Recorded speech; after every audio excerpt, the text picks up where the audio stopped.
നമസ്കാരം, ഞാൻ മനോജ് നെടിയാക്കൽ. തേങ്ങയ്ക്കുള്ളിൽ എങ്ങനെ വെള്ളം വന്നു എന്ന് നിങ്ങൾ ആരെങ്കിലും ചിന്തിച്ചിട്ടുണ്ടോ?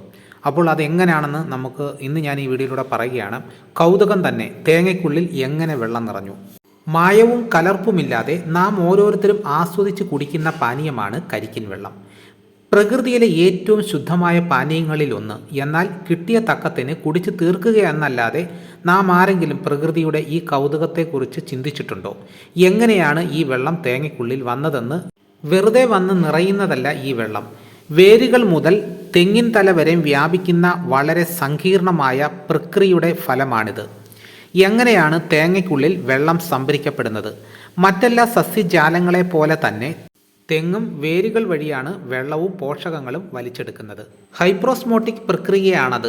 സസ്യങ്ങളിലെ ജലസംവഹന കലയായ സൈലത്തിലൂടെ ഈ വെള്ളം തടിയിലൂടെയും കുലകളിലൂടെയും സഞ്ചരിച്ച് തേങ്ങയിലെത്തുകയാണ് ചെയ്യുന്നത്.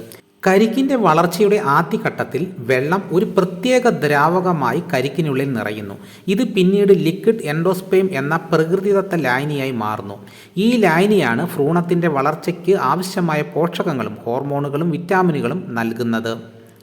തെങ്ങ് കടത്തിവിടുന്ന ജലവും മരത്തിൽ ഉൽപ്പാദിപ്പിക്കപ്പെടുന്ന പോഷകങ്ങളും കൂടിച്ചേർന്നാണ് ഇത് പോഷക സമൃദ്ധമായ മധുരമുള്ള കരിക്കിൻ വെള്ളമായി മാറുന്നു.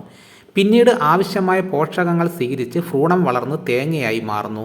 നാളികേരമായി മാറുന്ന ഘട്ടത്തിൽ ഈ വെള്ളത്തിൻ്റെ അളവ് കുറഞ്ഞ് കാമ്പായി ബാക്കി ഭാഗം തേങ്ങാവെള്ളവുമായി അവശേഷിക്കുന്നു. കാമ്പായി മാറുന്ന ഭാഗമാണ് നാമൊക്കെ കഴിക്കുന്ന പൾപ്പ് പോലെയുള്ള ഭാഗം.